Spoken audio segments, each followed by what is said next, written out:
بسم الله الرحمن الرحيم. الحمد لله رب العالمين، جامع الأولين والآخرين، ليوم الفصل إلى يوم الدين.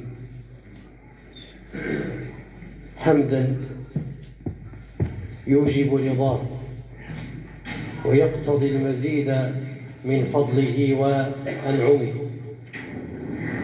وأشهد أن لا إله إلا الله وحده لا شريك له، وأشهد أن سيدنا محمدًا عبده ورسوله المفضل على الأولين والآخرين من بريته، وأكرم من وطئ الحصى بنعله، وصلوات الله وسلامه عليه وعلى آله وإخوانه من النبيين وصحابته وأتباعهم وعنا معهم في كل وقت وحين.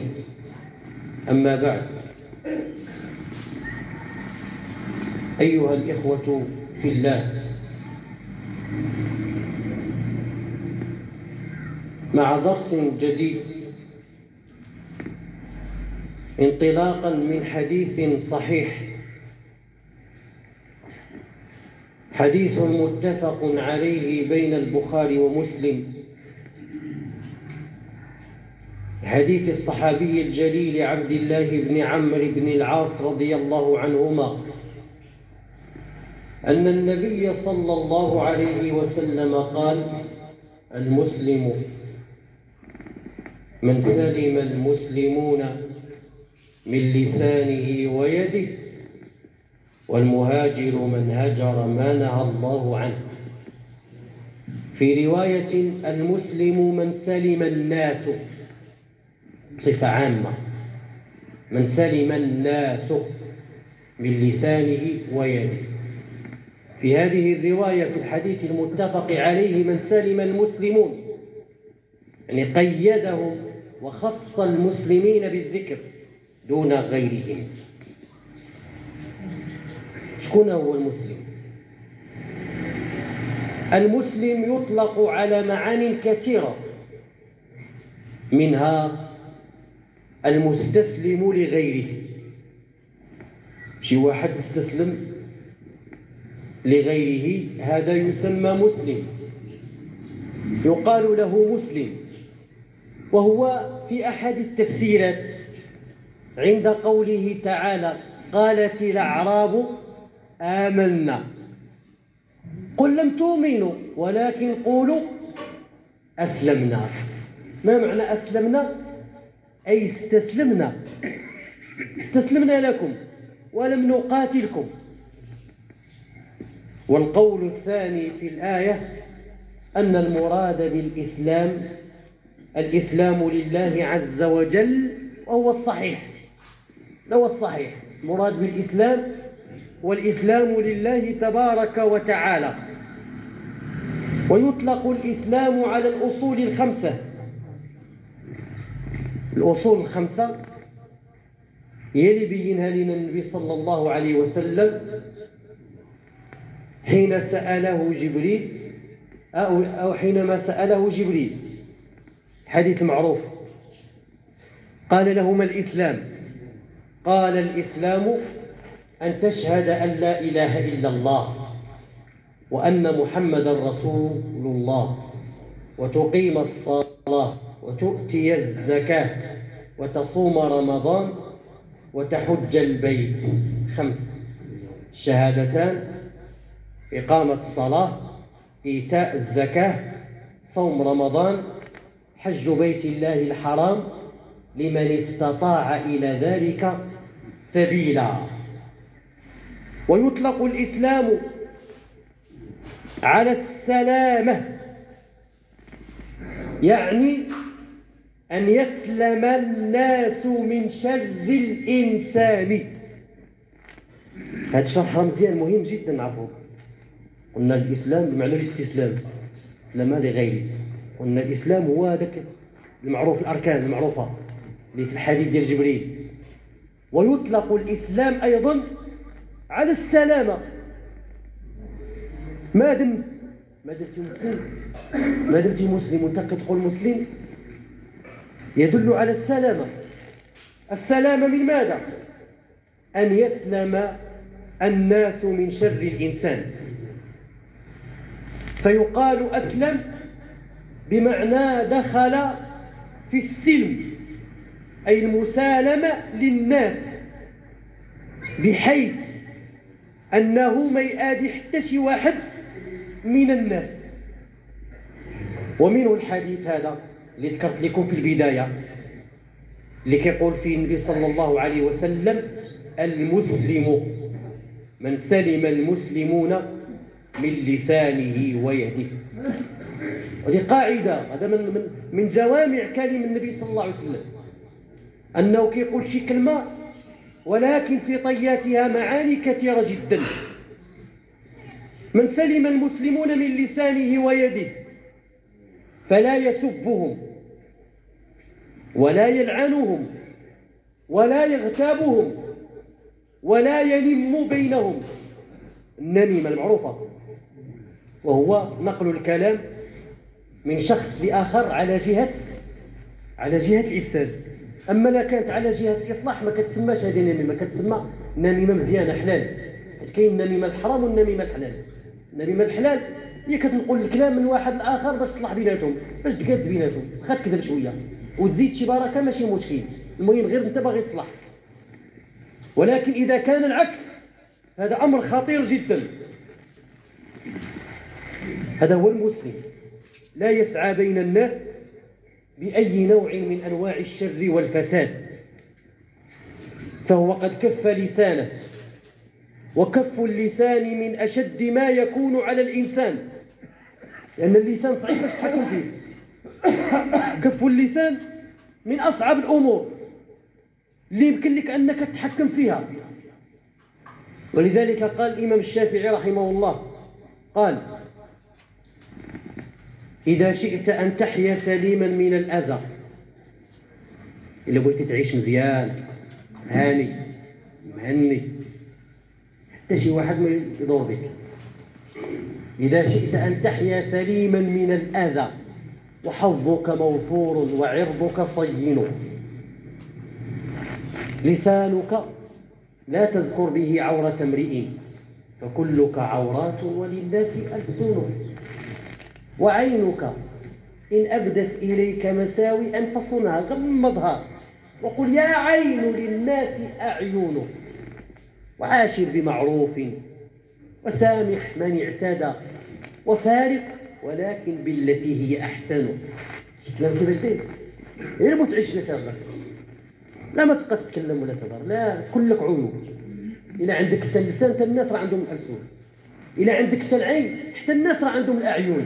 إذا كان بيتك من زجاج لا ترمي الآخرين بالحجارة، هي حجرة بسيطة غتهرس لك هذاك الجاج وغتكشف العورة ديالك.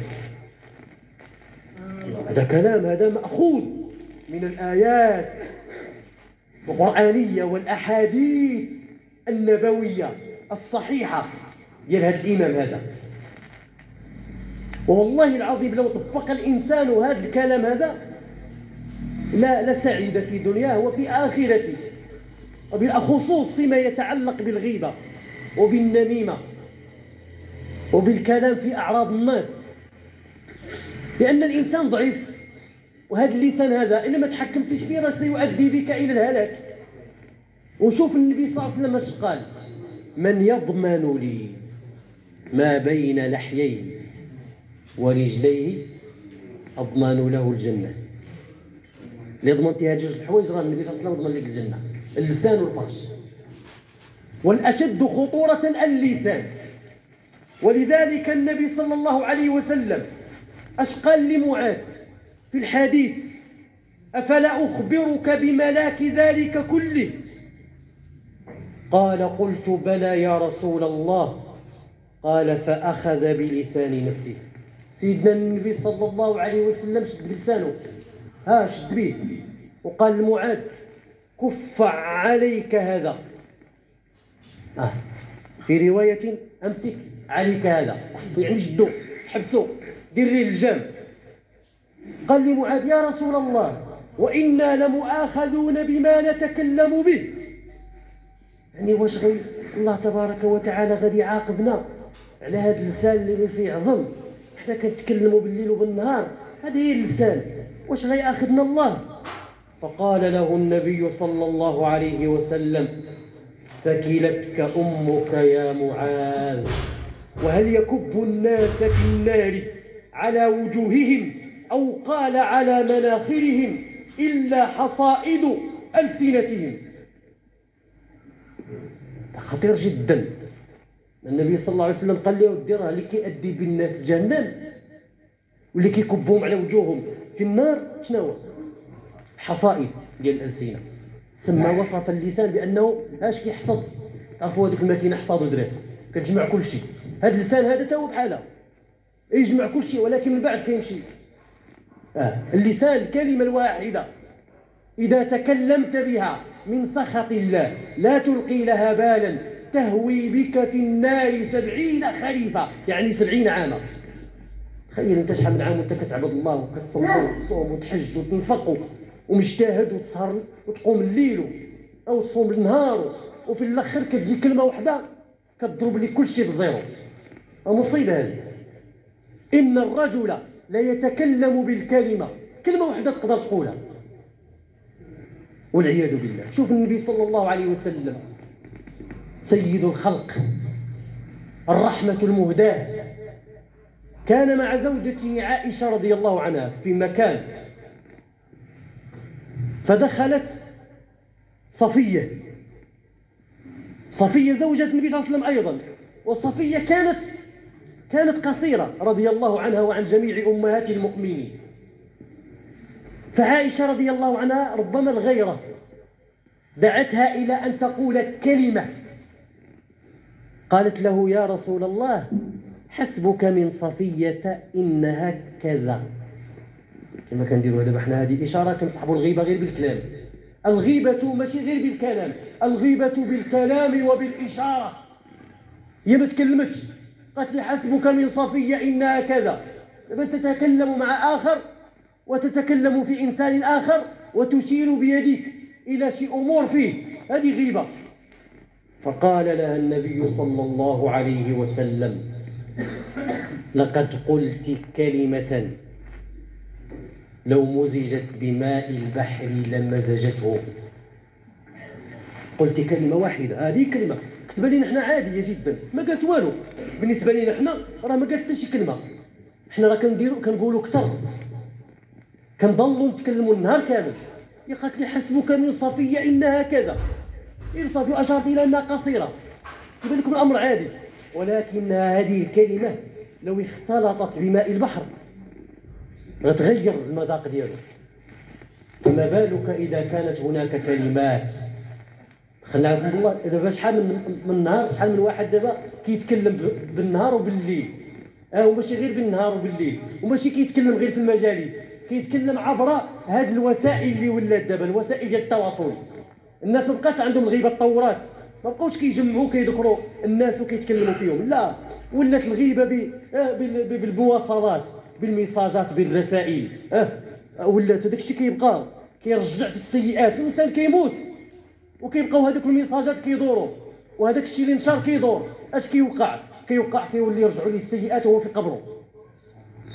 انت في قبرك والسيئات كيجروا عليك، الناس كيجروا في الحسنات وانت تجري في السيئات والعياذ بالله. ولذلك كانت الغيبة أشد خطورة. والغيبة ذكرها النبي صلى الله عليه وسلم. قال: يا رسول الله الغيبة؟ قال: ذكرك أخاك بما يكره. قال: إن كان في أخي ما أقول؟ قال: إن كان فيه ما تقول فقد اغتبته، وإن لم يكن فيه ما تقول فقد بهته. إذا كان فيه ما تقول، فعلا فيه ما تقول، اغتبته، لماذا لا تنصحه؟ لماذا لا تأخذ به بيده؟ لماذا لا تتكلم معه في السر؟ لماذا تفضحه؟ لماذا تنشر عوراته؟ لماذا تنشر غسيله؟ هل أنت معصوم من الخطأ؟ لا والله، ما كاين شي واحد اللي معصوم.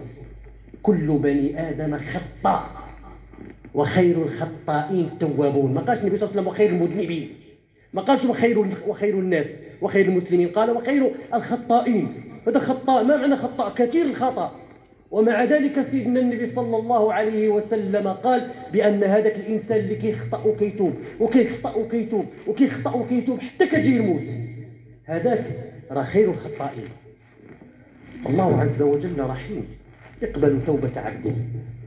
ولذلك إذا جاءك إنسان آخر وأخبرك بشيء عن أخيك، أخبرك بشيء، فلا تأخذه ولا تسمع منه، بل خصك تناظره، خصك تدور فيه، لأن الخير ليس فيه.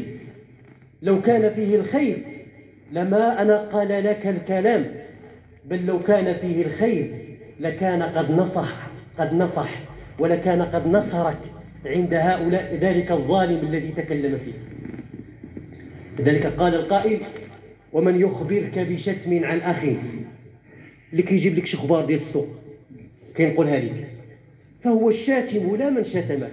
هذاك هو اللي يسبك وشتمك، هذاك هو اللي بغى لك الشر، ماشي هذاك اللي قال الكلام ما سمعت انت منه والو. ذاك شيء لم يشافهك به، ما جاش قدامك وبدا كيسب فيك ولا كيتكلم فيك، مادام ما قالش الكلام قدامك بلا ما تصدق، خلي الكلام يبقى هكاك. ذاك شيء لم يشافهك به، انما العيب على من اخبرك. العيب على هذاك اللي جا نقل لك الكلام، هذاك هو اللي فيه الشر، هذاك هو اللي خصك تتقى شره، هذاك هو اللي خصك تحضره. لو كان اخا ذا خلق لكان قد نصرك عند من ظلمك. قال النبي صلى الله عليه وسلم: يا معشر من آمن بلسانه ولم يدخل الإيمان إلى قلبه، لا تغتابوا المسلمين ولا تتبعوا عوراتهم، فإن من تتبع عورة أخيه المسلم تتبع الله عورته، ومن تتبع الله عورته يفضحه ولو في جوف بيته. حديث واضح صريح ما يحتاج شرح. إذا شئت أن تكون من أهل التقوى ومن أهل الإيمان حقيقة، ماشي غير باللسان، إذا كنت مؤمنا حقا فإنه ينبغي ألا تنظر إلى عيوب الناس، لأنك أنت كلك عيوب. غدا يوم القيامة لن ينفعك أحد. إذا كنت تتكلم في الناس فغدا يوم القيامة يأخذون من حسناتك، ما ينفعك حتى شي عذر. ما كاينش تما، كاين العدل، هضرتي فيه الحسنات، خاصمتي بينه وبين الحسنات، هضرتي في العرض ديالو الحسنات كيمشيو ليك، ما ينفعك حتى شي واحد، لا باك لا امك لا ولادك لا الناس اللي عز عليك لا حتى شي حاجه. فلذلك امسك عليك لسانك، كما قال النبي صلى الله عليه وسلم لمعاذ بن جبل: كف عنك هذا، إذا أردت أن تكون سليما فكف عنك هذا. أسأل الله تبارك وتعالى